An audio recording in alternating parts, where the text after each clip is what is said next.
Welcome back to the channel, YouTube fans. We're going to be doing a little bit of raking today, and then I'm going to show you how to hook up a square baler, how to do basic maintenance on it, things like that, and then we'll probably have some baling to finish up this video. I'm going to show you a tractor that the channel hasn't seen yet, but it's a tractor that's pretty special to me. This is a tractor that means a lot to me. This was my grandpa's Ford 601 Workmaster. I've got two gas tractors and one diesel. This is the other gas tractor, and then my dad's 4000 is a gas too. No more than what I do, gas tractors don't really seem to affect fuel cost any. Now, if it was a big time farming operation, yeah, you're definitely better off with diesel tractors. This is a 3-point hitch New Holland roller bar rake. I literally just bought this thing yesterday.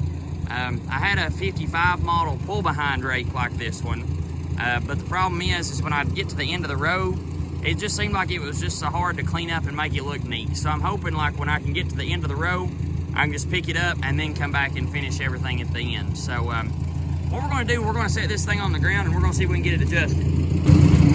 One cool thing about these older Ford tractors, they have a little slide here that you can set the desired set down height you want, and you never have to worry about where you set it at again. So we're going to set it about right here. I'm going to twist her down. So now what I'll do whenever I pick it up, I don't ever have to worry about setting it down to the wrong spot because it catches on that.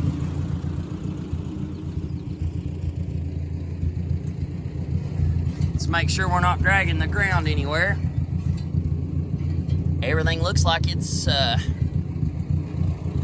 good for takeoff. Let's see what it'll do. So far, I'm really impressed with it.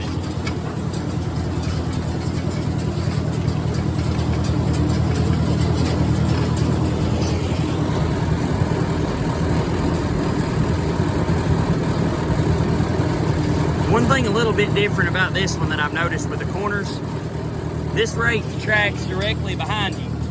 So you kind of can't really swing corners too sharp because then it'll make the row really, really sharp for your baler.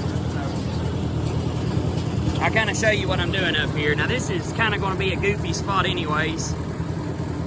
So I'm going to kind of not really cut it that sharp, and I'll just take my losses because with my baler, you can't really turn it the sharpest. Some of your newer square balers have got like CV joints and the U joints, but this baler is still just, it's old school.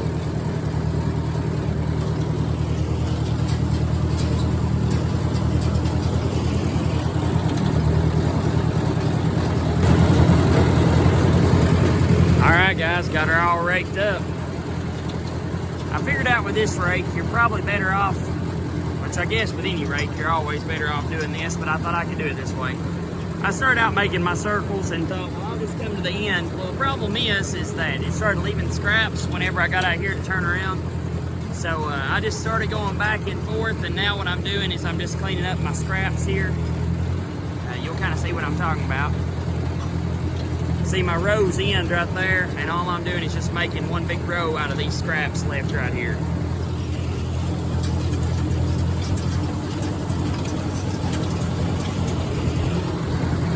And then it should come together with this. Voila. Different people have different opinions and different things about doing raking and stuff like that. If you have a big capacity square baler, you can about double them up. But it seems like that mine always does better if I just do single windrows. Now, of course, some of these here on the end, they're a little bit bigger, but what I'll have to do is I'll just have to drop a gear and just go slow. So what I'm going to do now is I'm going to go eat some lunch, drink me maybe a watermelon Mountain Dew. That sounds good. And we'll hook up our baler, we'll grease it, and I'll see y'all in just a few. Got to thinking root beer sounded awfully good. Got my chain lube. It's like a synthetic chain lube that came from my dad's work back in the 80s or 90s. Works pretty good for baler chain. It's like a synthetic grease that sticks to it. So we'll go down here and we'll put this puppy up and go ahead and get the old brown out. Got the Duramax still hooked up from yesterday when I went and bought that rake. I'm just going to leave the trailer on the truck, and we'll probably haul some with the truck a little later on in this video. Well, we got my disc mower unhooked for the time being. It's a little janky, I guess, how I've got it hooked up. I've got it scotched up here with a piece of wood, and I've got it to make sure that my arms are level. If you don't scotch this thing up just right, it's a pain in the butt to hook back up. So we'll see how that works. And no, I don't keep all my stuff outside. My disc mower, rake, stuff like that, tedder, usually sits outside while I'm mowing hay. But once I get done, I put everything up. But my baler always goes up. So maybe one of these days when I get a little bit more money, we can build more shed space. So if you're going to farm, this right here is going to be one of your best friends. Equipment that's not maintained is equipment that don't last. I recommend these pistol grips, especially whenever you're working with a square baler. Square baler with electric grease gun is a no-no, because if you put too much grease in your knotters will not work properly. So all you need to do with these, you just like half pump. I've put about 800 bells on this since I've greased it, anywhere from 500 to 1,000. Go ahead and grease it if you're using it regularly. But if you're not using it regularly, just grease it every time you use it. Now these are your knotters, and before we get started to actually baling, I'm going to blow all this off with a leaf blower, because dirty knotters won't work either. But here's always a good tip anytime you're greasing something. Say for instance, this is a grease zerk right here, which like I said, I already know where they're at because I know the machine. Just take your finger and wipe the majority of the chaff and dust and stuff off of it before you start trying to pump grease into it, because if you don't, you're just pumping grease into the actual assembly. What happens is you've got a set of needles down here, and these needles have got your twine, and all of a sudden, whenever the bale, it kind of counts itself off this thing right here. As it spins, it raises up this arm, and whenever it gets to your desired bale length, this arm drops, and when it drops, it throws these needles up, and the knotters grab the twine, ties a knot, all within like half a second. It's amazing at how it works. I don't know if I can set my phone back here some way and actually video it or not, but we may try to do that. So I'm going to go ahead and get this grease. There's a few things here. We'll pull it outside, we'll blow it off, we'll oil our chains, and we'll go ahead and get started.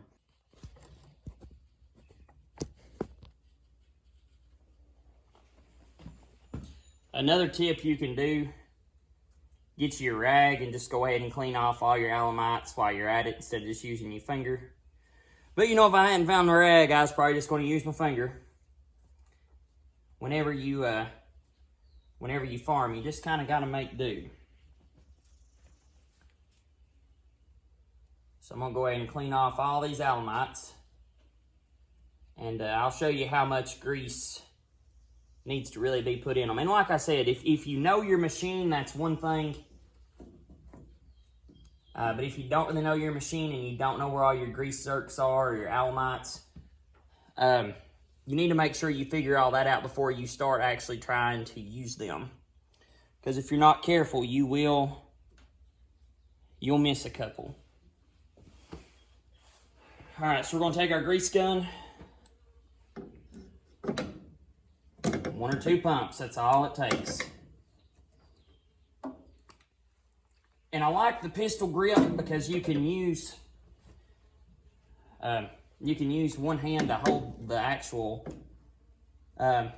greaser.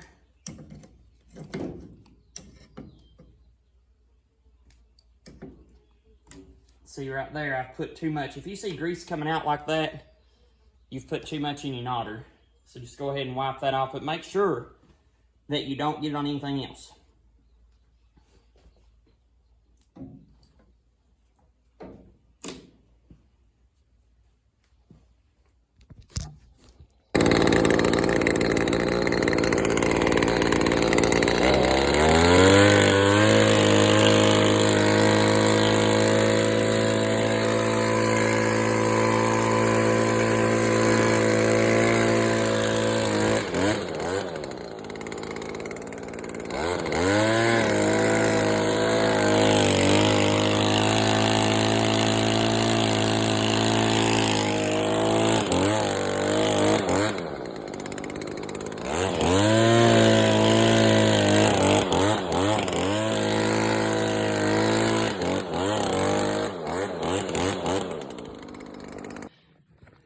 Now, I know what you're thinking. You're probably thinking, Brandon, why do you have a block of wood on your hay baler?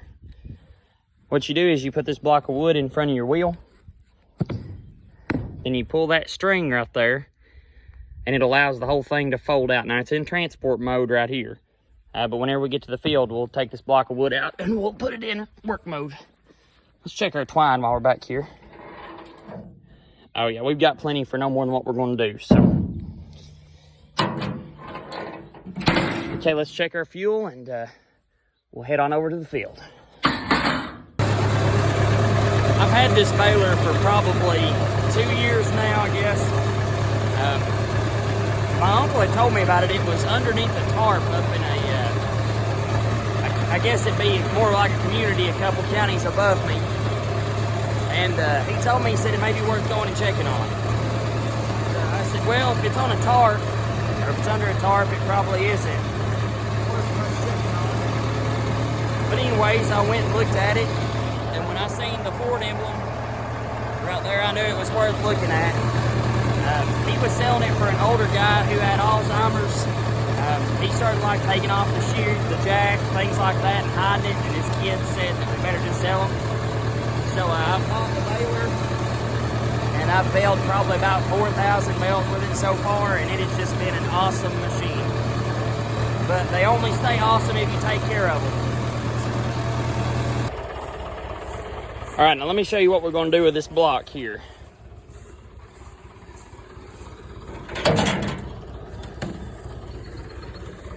My neighbor's cows got out, I guess it was yesterday. You can see I split a cow patty wide open. So we're just going to kind of prop it under that tar right there.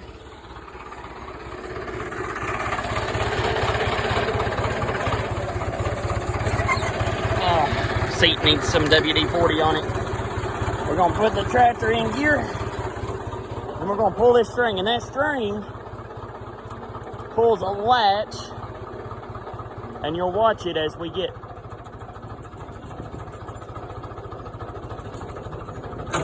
And it just clicks, so now we're ready to bale some hay, or at least in the position to. I'm gonna oil my chains and everything, and I'll show you how we're gonna do that.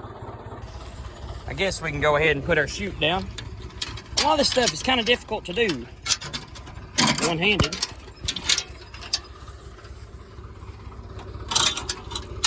It's definitely intriguing. Too high. Let's try that one. Probably too low. Now this one's too high.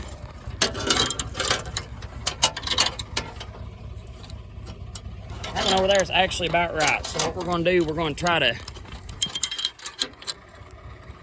match this one up. It seems like you can never really get them perfectly matched. I'm going to set this down for just a second.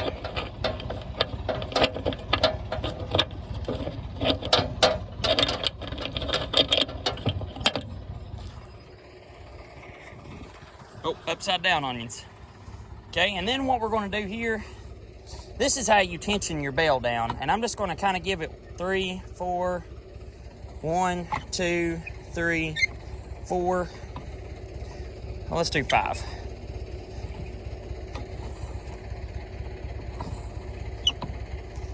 And what that does, that keeps tension on the bale. There's one more thing I wanted to show you all too. There's a plunger stop under here, or plunger brake, whatever people want to call it. It's this thing right here. And what it does is it kind of moves back and forth. If something happens with your plunger, it basically keeps your plunger from working. But always, I just always shoot a little grease up in there and shoot a little around this way.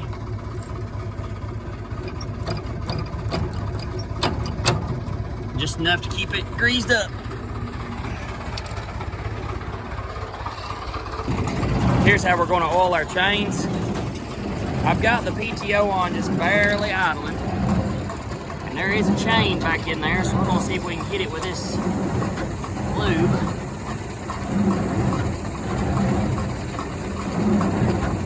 Alright, we got that one. There's one that runs right here. We're going to hit him with too. And there's one big one that runs up here.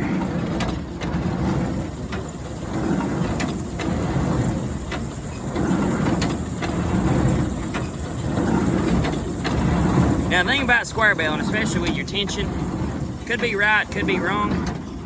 So what you gotta do, you gotta try a little and see where it goes from there. All right, so I'm satisfied with it. Strings are tight. Nice 45-pound bale. What I'm gonna do, I'm gonna set my counter to 0.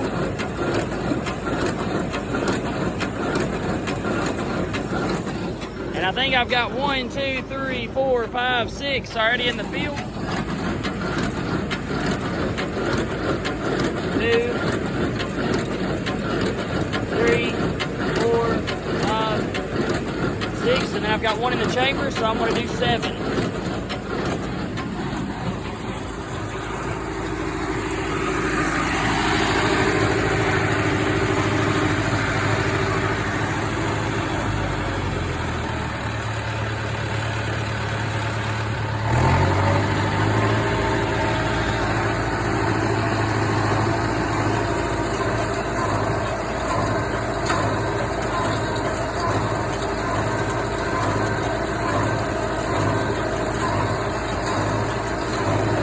Square baler makes her talk.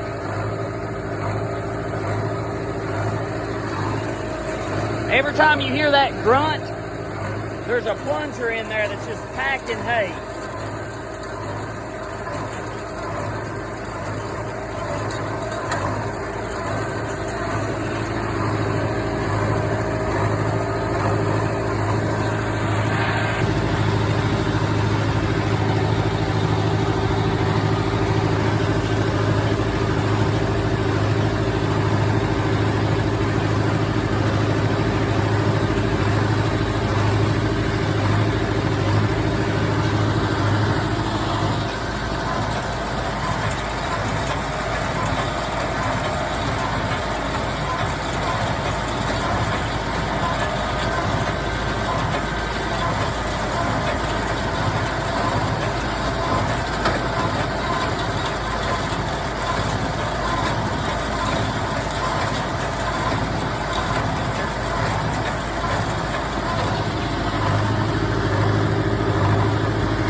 Progress.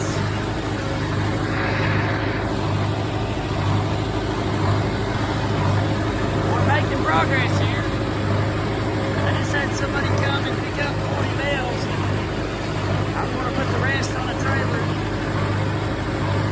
Got a buddy from church that's supposed to be coming this evening to help us load.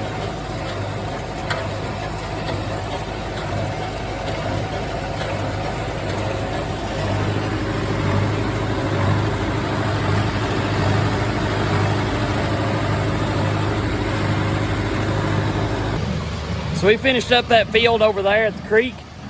What I'm gonna do, I've got 3 or 4 bales that was kind of wanting to fall apart on me. I had some people that bought some hay, and I guess I just didn't have attention the way I should have. So I'm gonna rebale those bales here on the ground, and I'm gonna set my phone up here and try to put it in slow-mo and try to catch how the knotters work.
Well, she's all back in the barn.